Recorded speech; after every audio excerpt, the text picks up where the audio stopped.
Hi everybody, welcome back. Now the subject of Wi-Fi in the caravan or the motorhome is a topic that I could probably come back to year after year. As demands and technology change, the conversation needs to be kept updated.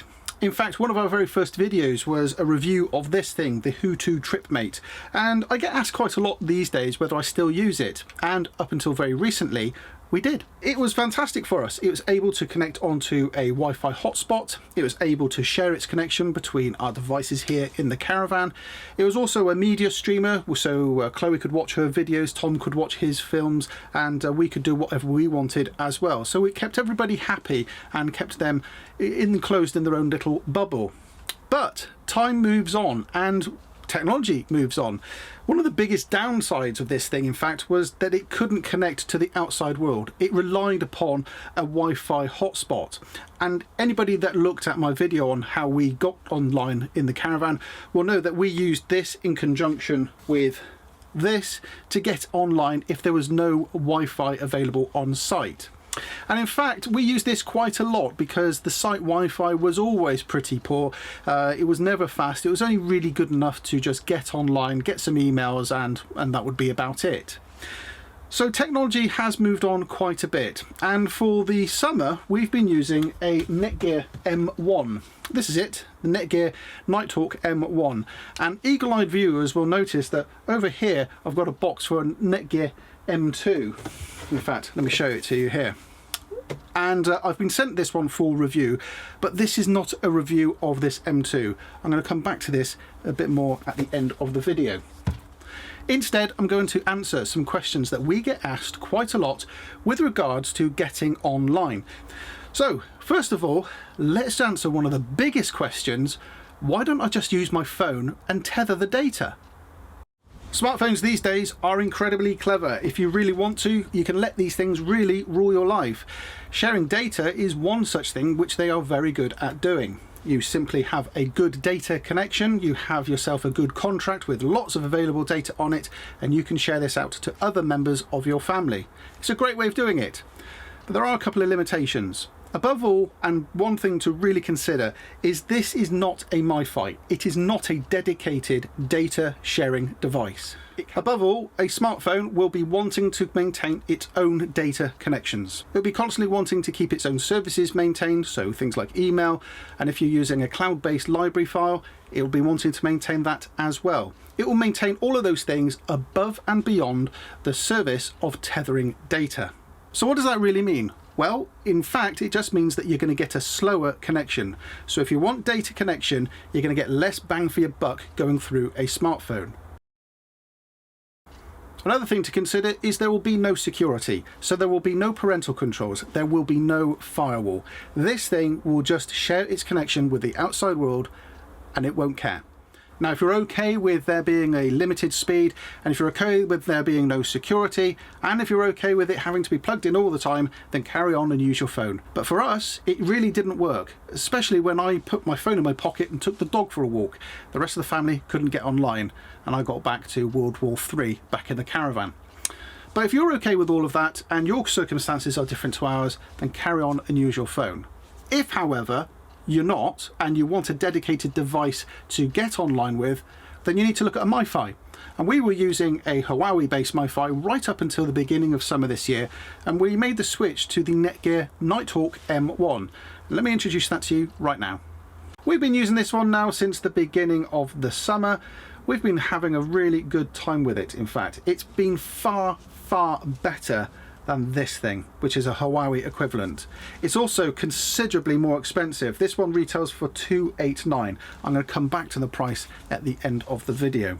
So let me go through some of the things which I really like about this device and ultimately sold it to us at the beginning of the summer. Well, first of all, it's got a fantastically huge battery. I mean, you can see it's no small device. It's got a huge battery. Whilst I was running it in the beginning of the summer, I think I ran it for about 4 days without charge, and it still maintained our connections, purely running off this battery. It goes for days and days and days without a charge. It's reminiscent of a Nokia 3310. So those who are above the age of 30 will know what I'm talking about. Another thing I particularly like about this thing is the provision of an SD card in the back. I've just taken the bottom off to show you. You can see there that there's a small SD card in the back. It's not unique to this Netgear. I know that other MiFis do this as well, that you can put an SD card into them. But for me, this was the first time I actually did it. It meant that when we were away in Burford early this year, I was able to back up my camera straight to this device via Wi-Fi, and it was really very useful because I forgot for some reason my other SD cards, and I was able to back up at the end of every day, copy over all my footage onto this device. Very useful, very handy. It wasn't a quick transfer, I won't lie, it was pretty slow. I don't know if that's down to this or whether it was down to the camera. I know that I never really get on with the Wi-Fi function on the camera, but it did back it up at the end of every day, and I was able to keep all my footage here. My final point is that you can add a USB drive into this. You just plug it in and you can stream media. I'll talk more about that in a moment. Well, that was one of the big selling points for us at the very beginning, is the fact that we can basically replicate everything that the Hutu did for us, but get online and not have to rely on a third-party connection. So some of the big selling points for us: it has a huge battery, it can stream its media, it also has some fantastic security on board as well. So it has parental controls, it has VPN provisions, and it also has a firewall built into it as well. And for us, the big selling point is that it's the one box you need to get online. Unlike the Hutu, which doesn't get online, relies on another hotspot, this thing is very good for that. This is even better. This will also connect to a hotspot as well. It uses a system called data offloading, which is a ridiculous name for something which is basically Wi-Fi bridging. We haven't used it with that facility yet, but we know it will work. We're very, very happy with it, but there are a few things which we're not so chuffed about.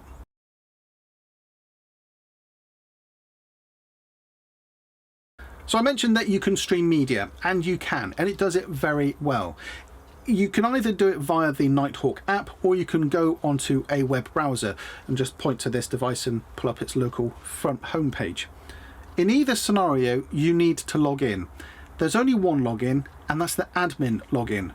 So if you want to go and watch Titty Titty Bang Bang, which you've downloaded onto this device, you're going to give your daughter or your son the admin password to the Nighthawk, which potentially means you could be given them administrative rights to go and change any of the settings for this little device. I haven't found the provision yet, and I haven't found a route that allows you to put in a guest password. Either scenario, I don't think that's a particularly great idea. I think that's something that Netgear really should think about and incorporate in a future release. Now, another thing which I've noticed is a bit of a bother is the fact that if you go away for the day, let's say for example you're all connected to this and you go away for the day and you come back, you don't automatically reconnect to the MiFi. You have to press the button on the top, which is the power button, wake it up, and then you can then find the Wi-Fi hotspot and you can then rejoin. Now that drove us nuts in the summer because we had to keep coming back in, finding the MiFi, pressing the button, reconnecting to the Wi-Fi, and that was it, job done. It was essentially a problem for us because we actually put this away in a cupboard because we didn't want to look at it all day long.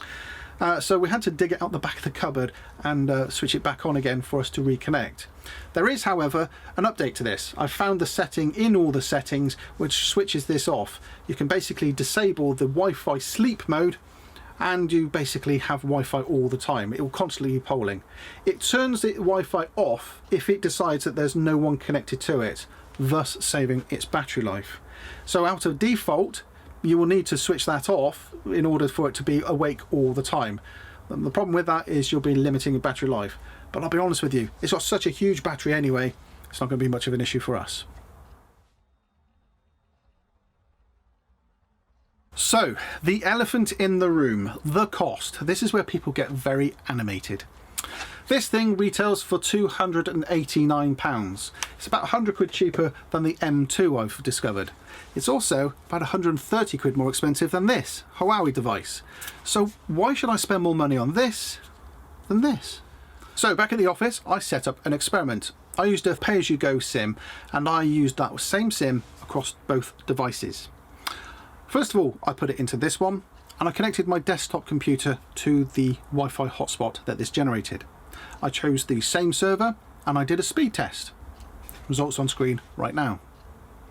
I did exactly the same thing. I moved the SIM card over to this one, booted it up, and it was in exactly the same position on the desk. Nothing had changed. I chose the same server, I chose the same everything. I tried to make it as baseline as I possibly could, and I did the speed test on this one. So you can see, although small, there is quite a considerable speed difference.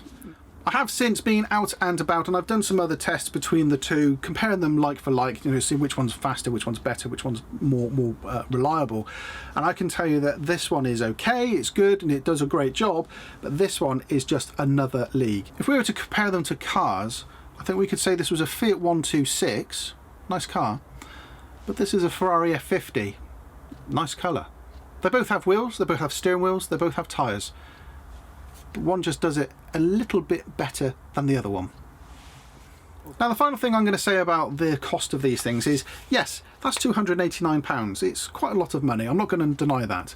But then you see the phone, which people are saying, well, just share your data with, well, this cost £1,000. Now, I'm not stupid enough to go and spend £1,000 on a phone. No, I just get this on a contract like any other normal person.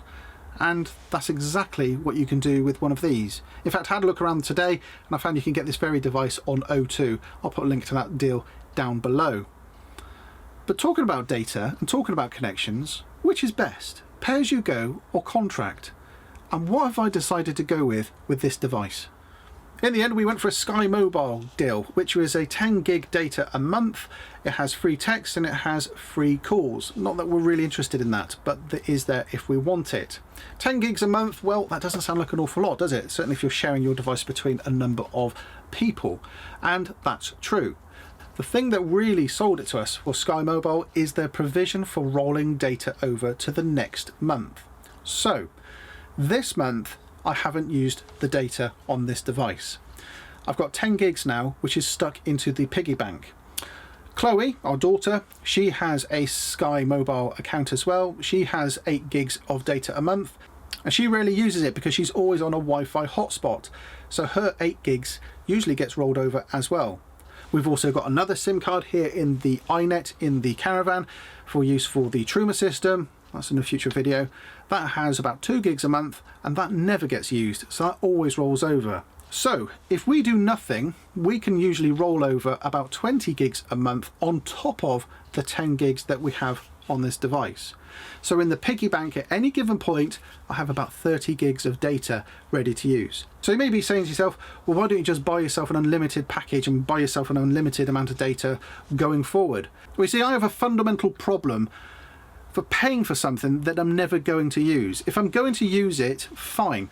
I mean, we had a look at some great deals. We're about £30 a month for unlimited data, but we're never going to use unlimited data. We're never going to use 30, 40, 50, 100 gigs worth in a month to make that really worthwhile for us.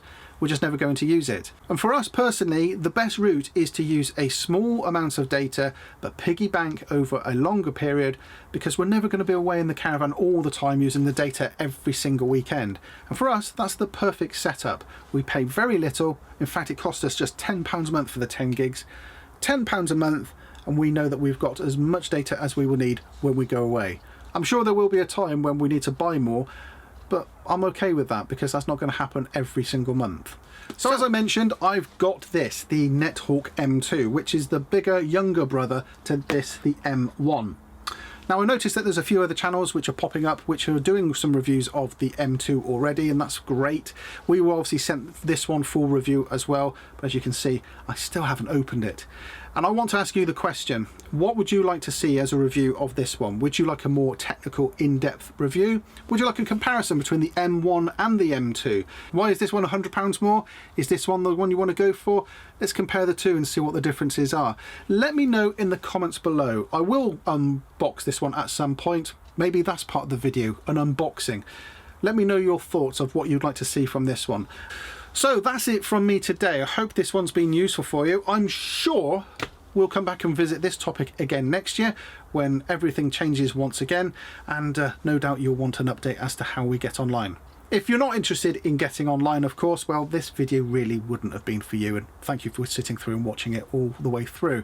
But for other people who do want to get online, either to check out the weather, book tickets, or check out local attractions whilst they're away, you know, that is a great piece of kit to think about. It's something that we've used and now we keep in the caravan all the time. It never leaves the caravan. We have it plugged in. In fact, I've done a little bit of an installation up by the radio, so there's a constant charging point for it, and it never leaves the caravan. It's been really, really good. So anyway, that's it from me today. Please subscribe to the channel, hit the notification icon, and if you can do all of that, then hopefully we'll see you next week. Many thanks for watching, guys. See you soon. Bye-bye now. Hi, we're the Davis family. I'm Chloe. I'm Esther. I'm Karina. I'm Stuart.